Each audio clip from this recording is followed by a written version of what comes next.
Game 6 of the NBA Finals provided some interesting and wild Twitter reaction, internet reaction from everybody, including Steph Curry's wife, Ayesha Curry, who took to Twitter immediately after Curry was ejected for throwing his mouthpiece after picking up his 6th foul, so he's going to be leaving the game anyway.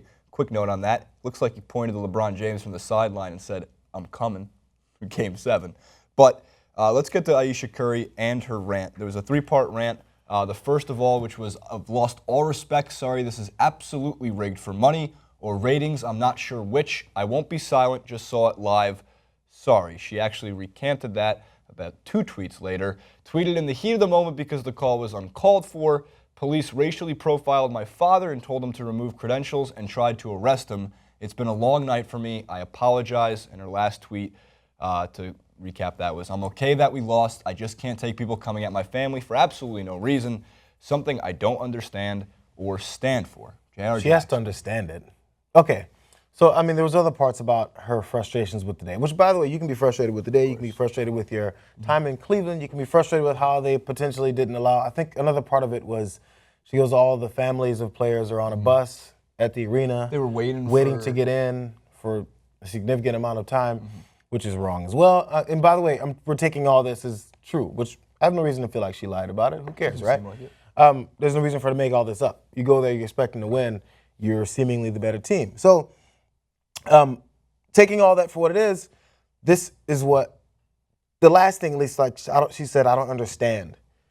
This is sports. People coming after your family for no reason is the basis for fanfare. It's a fandom, yeah. That's what fans do. They come at your family. They come at you. When you put your kid up at the press conferences and everyone loved her, everyone did, and then that bred some hate. For other people who were like, nobody else brings their kid up there just because they're fucking cute. Yeah, no, that breeds hate. So that's why a lot of people like keep their family away from it, because they know that that's going to become a target. NBA players talk shit to each other on the court about their families. I think that's what LeBron said was an issue he had with Draymond. So you put your family out there, they're going to become targets. Right. And I look at this, and Ayesha Curry put herself in the spotlight a long time ago. She's not only, she's not only the wife of Stephen Curry, which of course is going to bring a lot of attention. It's like saying Gabrielle Union wouldn't bring attention to being Dwayne Wade's wife. That's part of the, who they're going to attack, as you mentioned. But at the same time, she also has the whole cooking show, the whole cooking industry thing, which also sparked, I think, my favorite meme of the entire night, which is number 4. I'm not sure if you saw this. These are going to be great. Yes, I did see it. Next, add my favorite ingredient, salt. That got there's a couple thousand retweets on multiple people reposting it as well. But I think the major point here is that obviously there's frustration. You can't let frustration boil over into something that has nothing to do with the other. Now, it's terrible that her father was racially profiled before the event, but as you mentioned, these are fans being fans. This is almost, and I'm not saying it's a home court advantage that your family gets their credential pulled for racial reasons. That's absolutely ridiculous. But in general, that had nothing to do with her taking off on Twitter. And then if you can't take that kind of, if you don't want that kind of response, you can't put yourself there in the first place. She knows how Twitter is. People jump on Ayesha Curry on Twitter for saying, "God bless you." Right. And they go, "Oh, what the fuck? What the fuck she mean, God bless you, this bitch?" They do that because they don't like your husband's team. Right. It has nothing. Exactly. It's not. They personally attack you to get to you. So then, number 2 rule of the internet and Twitter, especially. J.R. Jackson's rules. Of the internet. Don't leave an opening. Don't show any vulnerability. Right. Don't let them know that they got to you. Exactly. And don't say things off the wall, things like what she eventually had to delete. I think we mentioned she deleted that tweet about it's rigged and it's for money. Because that's something that if your husband said it at the press conference, he's getting fined 25 G's minimum. Well, actually, Kerr probably speaking of, Curry and Kerr both got $25,000 fines this morning. Guess we can add that in there.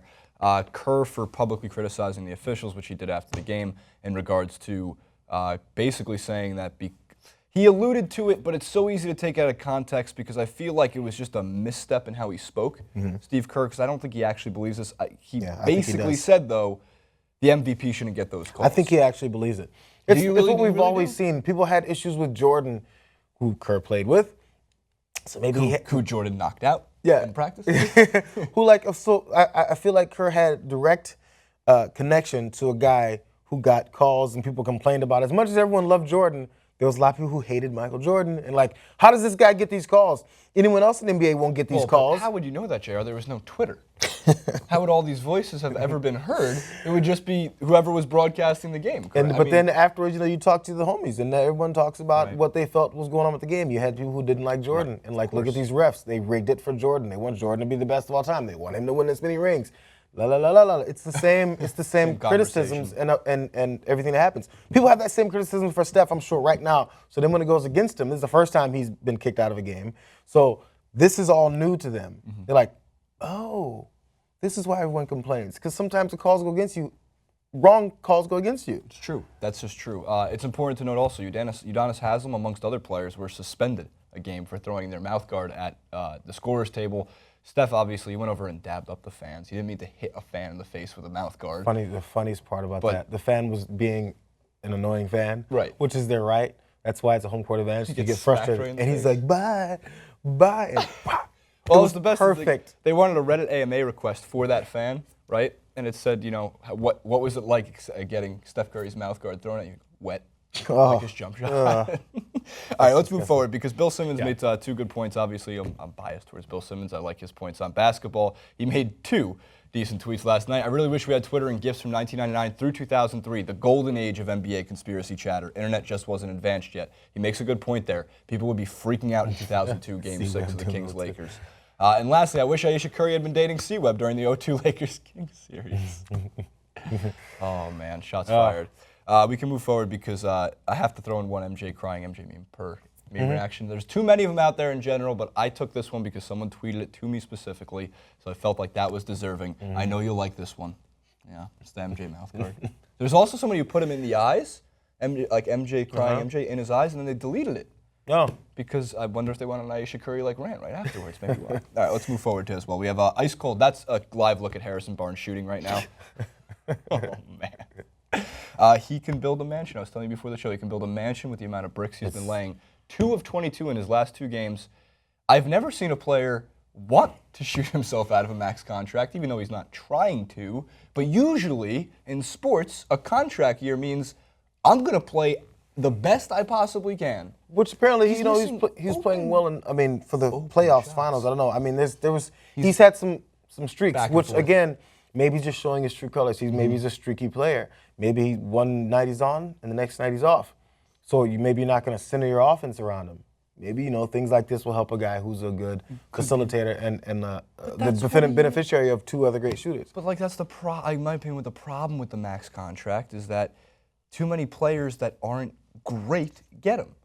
In my opinion, even guys like last year, Greg Monroe's not a max contract guy, but that's how the NBA works nowadays. The salary cap goes up, more players get more money, and to be honest, the players deserve as much money as they can get. It's not their fault the NBA makes a lot. And then people who don't understand the way a basketball team works and offense in general works, once that player then goes to your team and you go, this guy decided to lay a fucking egg when it comes to my town. No, he was the same player. It's just a different system, and if he becomes more of a focal point, guess what professional players do?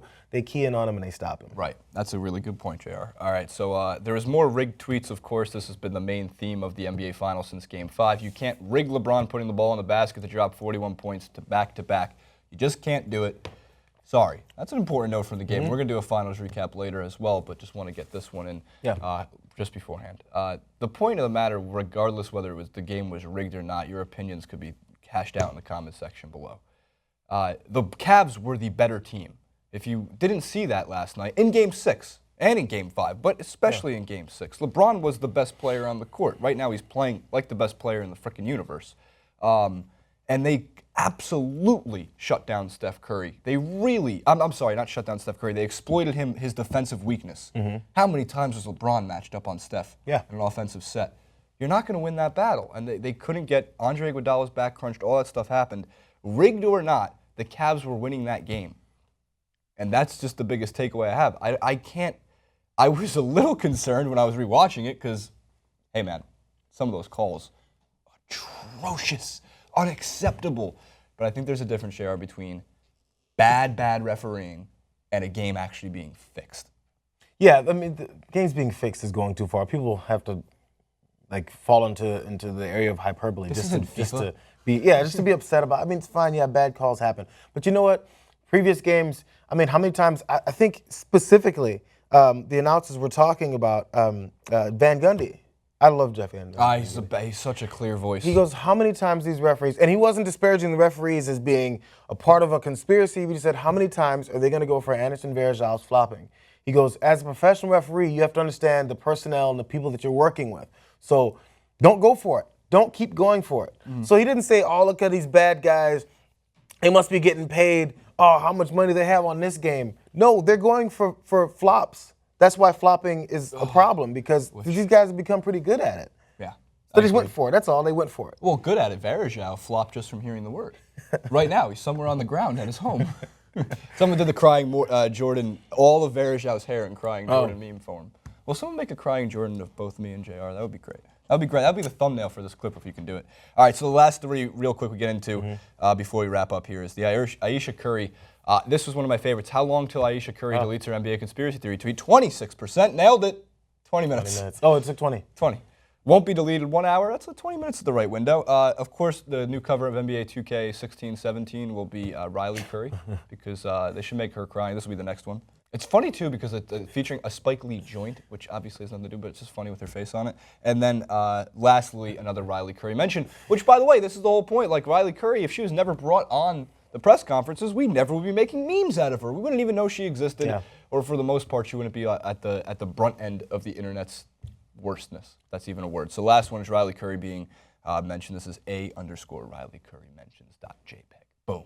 Riley looking at Ayesha Curry's mention right now like... I saw that same one, and it said Riley when she saw Ayesha Curry's tweet. Right. Which I liked it better. Right. Like, oh, shit, mama. Thank God Riley Curry doesn't have a Twitter. God knows what she would say. Who knows, she might. The other reaction was also J.R. Smith's daughter was asked about. I did see that. That was awesome. And, I'm just happy you didn't get kicked out. That was a dose of reality.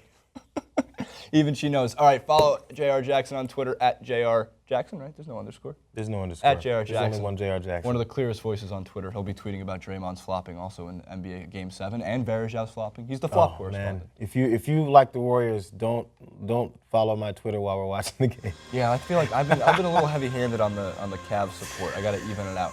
I give video evidence throughout the game. That's true. You do make some fantastic YouTube videos. At JasonRubin91, at TYT Sports over on Twitter. We're also on Watchable and Facebook. Check us out over there. I don't wanna care as my heart's away from here.